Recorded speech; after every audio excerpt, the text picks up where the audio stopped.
You don't walk into the house the prime time built and admit to trying to ruin his son. Kevin Stefanski thought saying, "I'm sorry" would save his job. Instead, he just woke up the entire city of Atlanta. Breaking news tonight. The Falcons fan base is demanding the immediate firing of their brand new head coach. When Matt Ryan and Arthur Blank hired Stefanski on January 17th, they thought they were getting a two-time Coach of the Year to fix the offense. But after Stefanski confessed this morning to intentionally sabotaging Shedeur Sanders in Cleveland to protect his own ego, the 404 went to war. Local sports radio is melting down. Fans are pointing out the ultimate hypocrisy. How can you trust this man to develop Michael Penn Jr. when he just admitted to purposefully ruining a generational talent in his last job? The pressure isn't just on the coach anymore. It's on the guy who hired him. We just received a leak that Falcons president of football, Matt Ryan, has called an emergency closed-door meeting with Arthur Blank to discuss if they can legally void Stefanski's contract. Subscribe and hit the bell right now if you want to know how much money Arthur Blank would have to eat to fire a coach. In February, click that button. Let's look at the contract. Here is how Shedeur Sanders is single-handedly running a head coach out of the league. To truly understand the sheer magnitude of the rage currently boiling over in Atlanta, you have to understand the specific, calculated anatomy of what happened in Cleveland. This wasn't just a simple case of a coach and a player failing to connect on the playbook. This was a deliberate assassination of a young quarterback's career. When Kevin Stefanski was in Cleveland, millions of people watched him actively undermine Shedeur Sanders on national television. It wasn't subtle. It was painfully blatant. Stefanski kept Shedeur on the bench holding a clipboard when it was obvious to every scout, analyst, and fan that he was the most talented player in the quarterback room. When Shedeur was finally forced onto the field, Stefanski put him in a straitjacket. He forced the dynamic rookie into rigid, outdated, offensive schemes that completely neutralized his elite processing speed and legendary playmaking ability. But the worst part wasn't the X's and O's on the whiteboard. It was the dark politics behind the scenes. When the offense inevitably failed under that rigid system, Stefanski absolutely refused to take accountability. Instead, negative stories mysteriously began leaking to the local media. Whispers about Shedeur's work ethic, his character, and his attitude started flooding the timeline. It was a classic old-school coaching survival tactic. Destroy the rookie's reputation to protect your own job. Security. The fans saw right through the smoke and mirrors. They saw a coach prioritizing his own fragile ego over the development of a generational talent. And when the Atlanta Falcons announced they were handing the keys to their franchise to that exact same man, the city erupted. The Falcons' front office completely misread the room. They thought the anger would be contained to a few angry tweets and a couple of frustrated callers on local sports radio. They assumed the fan base would simply accept the corporate hire, buy their jerseys, and blindly cheer on Sundays. They were dead wrong. Within hours of the official announcement, the resistance became highly organized and incredibly dangerous. A Twitter account called Fire Stefanski now exploded, gaining 50,000 followers.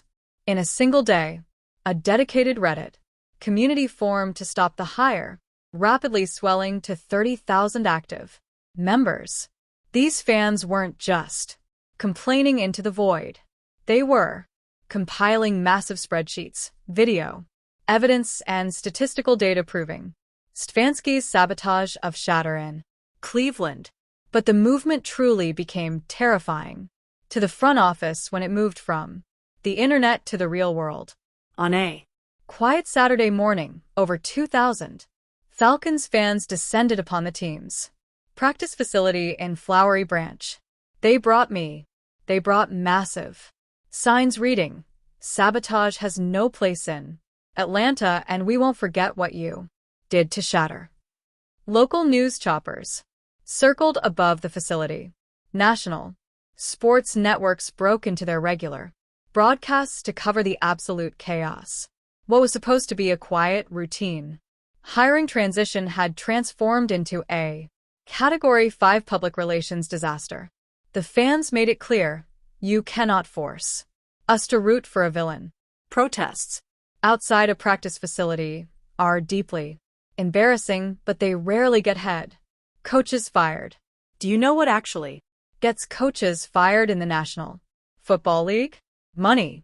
The organizers of this massive movement knew exactly where the Falcons' weak point was. They bypassed the PR department entirely and went straight for the organization's wallet. A coalition of over 200 legacy season ticket holders, people who have held premium lower-level seats for decades, drafted a formal certified letter and sent it directly to the massive desk of Falcons owner Arthur Blank. The ultimatum was incredibly simple. If Kevin Stefanski is standing on the sideline wearing a Falcons headset in September, we will not renew our tickets. And they weren't bluffing. Several of these heavyweight fans publicly posted screenshots showing they had already called the ticket office and canceled their automatic renewals. We are talking about hundreds of thousands, potentially millions of dollars in guaranteed revenue evaporating. Overnight, corporate sponsors quietly began calling the front office, expressing deep, panicked concern about the toxic energy surrounding the franchise. Local sports bars threatened to boycott watch parties. The fans weaponized their consumer power. They proved that without their hard-earned money, the unstoppable NFL machine completely grinds to a halt. When a billionaire owner is backed into a corner, they always deploy their ultimate defense mechanism, the national sports media. As the protests gained undeniable momentum, a highly coordinated effort began on major sports networks to gaslight the Atlanta fan base. Talking heads and highly paid analysts started going on television to defend the Stefanski hire. They attempted to spin the narrative, calling the Falcons fans toxic, overly emotional, and disrespectful to the coaching process. They repeatedly argued that Stefanski was a two-time coach of the year and that fans simply didn't understand the complex nuances of NFL team building. Some reporters even went as far as to suggest that Shedeur Sanders was actually the problem in Cleveland, attempting to rewrite history to protect the coaching establishment. But the fans were fully prepared for this exact counterattack. Every time a major analyst tried to defend Stefanski's treatment of Shedeur, the fan coalition flooded the comments with irrefutable video evidence. They posted clips of Stefanski's contradictory press conferences. They posted the tape of Shedeur thriving despite the terrible play calling. They exposed the network analysts for carrying water for the NFL owners. This attempt at media gaslighting completely backfired. Instead of calming the waters, it infuriated the fan base even more. It proved to the fans that the traditional football establishment was willing to lie to their faces to protect a who had clearly crossed the line. There is a massive heavy elephant in the room that the national media is terrified to talk about, but it is the primary explosive fuel for this fire. We have to talk about the cultural and racial dynamics of this hire.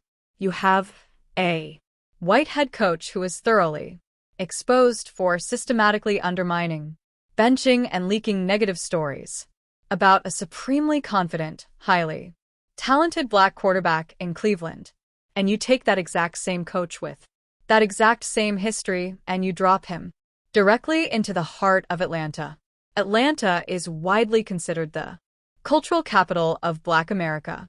It is. A city built on Black empowerment, Black excellence, and strong Black leadership. The identity of the Falcons fanbase is a direct reflection of the identity of the city itself. For the front office to entirely ignore Stefanski's history and bring him into this specific city was viewed as the ultimate unforgivable sign of disrespect. Prominent voices in the local community pointed out that the NFL has a long, dark history of old-school coaches trying to humble or break Black quarterbacks who don't fit the traditional quiet, subservient mold. The fans in Atlanta are standing up and saying, "Not in our city. You will not bring that plantation mentality into our building." They are drawing a line in the sand, refusing to enable a culture that punishes young athletes for having unapologetic swagger and self-worth. You also cannot ignore the sheer magnitude of the family Stefanski decided to mess with. He didn't just sideline a random rookie. He tried to bury a Sanders. Deion coach Prime Sanders has built an absolute empire. He disrupted the entirety of college football, and his son Shedeur isn't just an athlete. He is a massive global brand. Shedeur walked into the NFL already a multimillionaire, with his own massive fan base, his own endorsement deals, and a level of cultural influence that terrifies traditional NFL executives. When Stefanski tried to break Shedeur, he engaged in a war with the Prime effect. The reason this fan revolt in Atlanta has gotten so much national traction is because the Sanders family commands the attention of pop culture.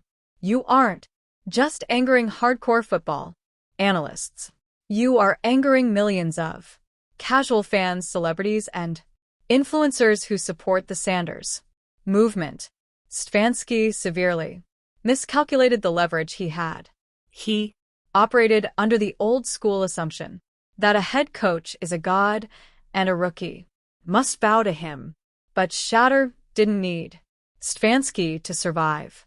And now the Falcons are bearing the full weight of a cultural backlash because they aligned themselves with a man who thought he could outmuscle one of the most powerful families in modern sports.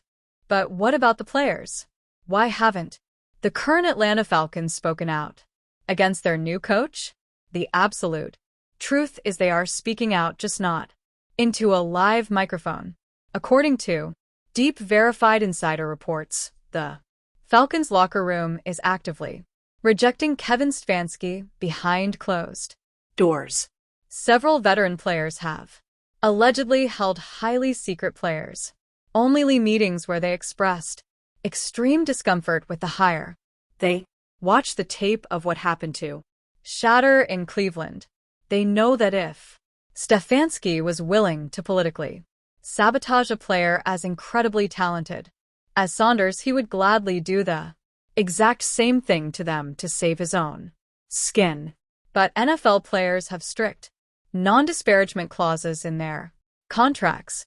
If they attack their head coach publicly, they risk massive financial fines, benchings, or being permanently labeled as locker room cancers by the league. So, they found a brilliant workaround. Reports indicate that current players have used anonymous back channels to reach out to the leaders of the fan protests. They are quietly sending messages of total support, essentially saying, "Keep applying the pressure. We can't say it to the media, but we agree with everything you are doing." This is an extraordinary, totally unprecedented alliance. The fans are acting as the aggressive, vocal shield for a locker room that has been silenced by corporate contracts. All of this unprecedented pressure ultimately lands squarely on the shoulders of one man, Falcons owner Arthur Blank. Blank is widely considered one of the more fan-friendly owners in the National Football League. He wants to win desperately. He is in his 80s and his entire focus is on cementing his legacy by bringing a Super Bowl trophy to the city of Atlanta before his time is done. He hired Kevin Stefanski because he was desperate for stability. He Wanted an experienced offensive-minded coach who could finally turn the ship around. But instead of stability, Arthur Blank just purchased a ticking time bomb. Now he faces the ultimate billionaire's nightmare. Does he swallow his massive pride, admit he made a catastrophic mistake, and fire Stefanski before the season even starts? Doing so would make him look incompetent to the rest of the league's owners, and it would cost him millions in buyout money. Or does he stubbornly hold the line, protect his ego, and force Stefanski onto the sideline? If he does that, he risks playing in front of a half-empty stadium. He risks the complete alienation of a fan base that has